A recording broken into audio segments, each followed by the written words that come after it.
I'm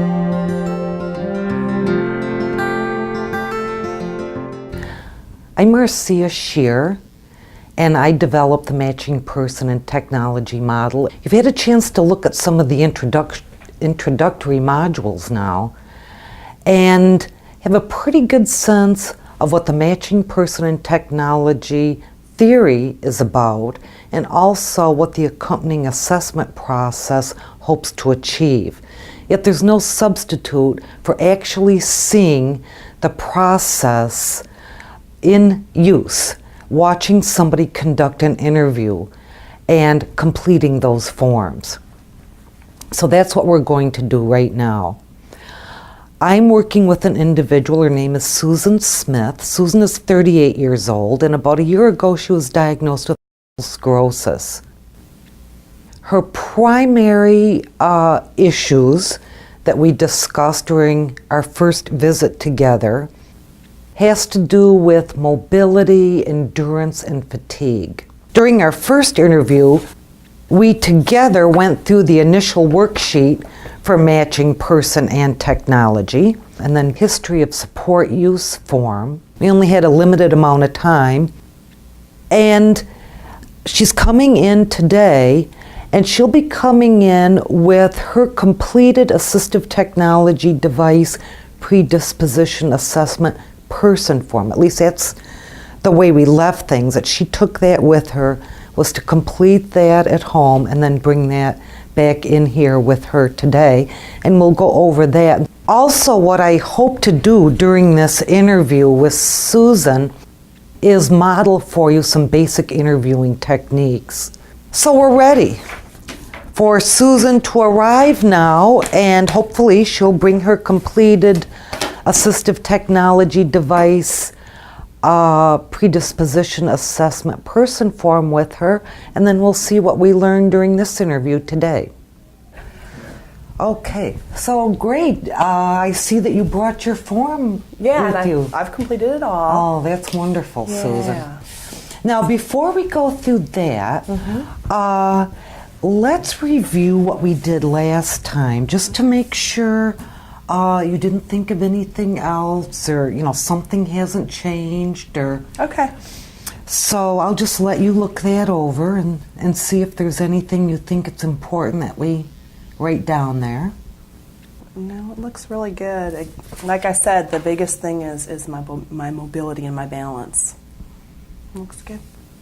Okay, and how about the support? Any additional support that kind of comes to mind now that maybe didn't the last time? Or no. The desire for anything additional that? No, I think what we talked about was the balance and the walkers is really my focus. All right, fine. Okay. Well, then let's get to that. So you have filled out the assistive technology device predisposition assessment person form. And your primary goal within 6 months is to improve your balance and mobility. Yes. A year or more, regain home work independence. Mm-hmm. And I assume that means a lot of areas. Mobility, balance, endurance, being able to reach things. Yeah. Not having the fatigue at the keyboard. Things of that nature. Yeah, I mean, working and being a mom, I just miss all that independence that I had with my kids, and then also at work. I work full time, and I'm in a high position. I just want to get back into the ability to do the things I used to do. So it's very important for you, if I'm understanding correctly, that any device that we talk about, the biggest impact it could have for you would be to kind of preserve your energy. Oh, yeah. As well as helping you accomplish maybe more speed in walking, or actually being able to retrieve and reach items. Right now, with the cane that I have, I just don't have the balance on both sides, and so if I'm reaching, I feel I lose my balance, and I'm afraid I'm going to fall. So I want that stability on both sides, so I can get up and do the things I need to do and reach the things. So That and happens fairly frequently, Susan, that you have a sense that you might lose your balance? when I'm doing, different tasks, like in the kitchen, trying to reach for things and cook and do the dishes, just all that movement makes me a little off balance, and then I'm always on one side. I just don't have that stability on both sides. It's probably a little scary then, isn't it? Yeah. So. Okay. Well, let's see what else. Now, you say your eyesight is excellent, but that's with glasses and contacts. No increased or decreased support expected there. Your hearing, excellent. Speech, understanding and remembering. Now, you rated that excellent here, and then you told me during our last meeting that you had some problems with organization. Yeah, like sometimes when I'm at work, I might forget what I'm doing if I don't write it down, or the sequencing task. As a programmer, I've got so many things that I need to remember. I might forget an occasional thing. So I'm noticing that a little bit more than I used to.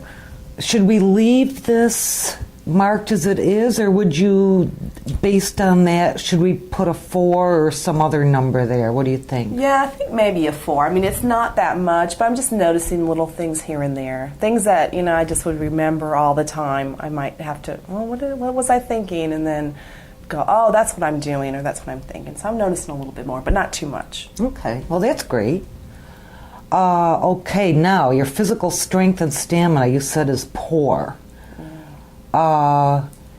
Your balance is poor, and right now you use a cane for this, but you've said you're not very satisfied, and that's what you told me last time. You rated your satisfaction with cane use as being not very. Yeah, it's just, again, having to be a mom and take care of the kids at home and work in the house, and then, I work in a big company. It's, 10 floors. I'm on the 5th floor. I just tire easily having to do all those activities I used to be able to do without any problem, and now I tire and I find myself having to take breaks, and so yeah, the mobility, and then I lose my balance because I don't have that endurance and that strength. So that's a big thing for me. So, because of the multiple sclerosis, there's almost a generalized weakness that you're feeling now? Yeah, well, it depends. I mean, there are some days that I'm doing okay, and then there may be several weeks where I just tire easily. If there's a flare that kicks in, and I just can't be as active, and I need more sleep, and I just need more time. I lose that strength in my body, and because I use the cane, I use more of my upper body to kind of balance, and I tire easily. And probably put stress on your shoulder too. Yeah, I can feel it through my shoulders, and then sometimes I also have aches in my legs, and so it depends on, again, how much activity I've done that day. How about your hands and fingers? Some with my hands, I'll feel like a little tingling pain every so often. If I'm working long hours, or been at the computer for 2 hours typing, I'll notice some pain. And you rated that fairly poor grasping and use of fingers, upper extremity control. Is that because of that pain you just described? I'm carrying the weight, and also with the grasping of the fingers and the opening, I just don't have the strength. I have to ask my husband to open the water bottles. They must make them tight these days too, but I just don't have the strength to open things that I used to, and so I have to ask for some assistance in that. I'm just writing down here, bottle opener, because there are devices that can help with that, so that you're not having to struggle so much with that. So, lower extremity, I'm jumping around on this form here, kind of consolidating things. Lower extremity control mobility, you rated as being very poor.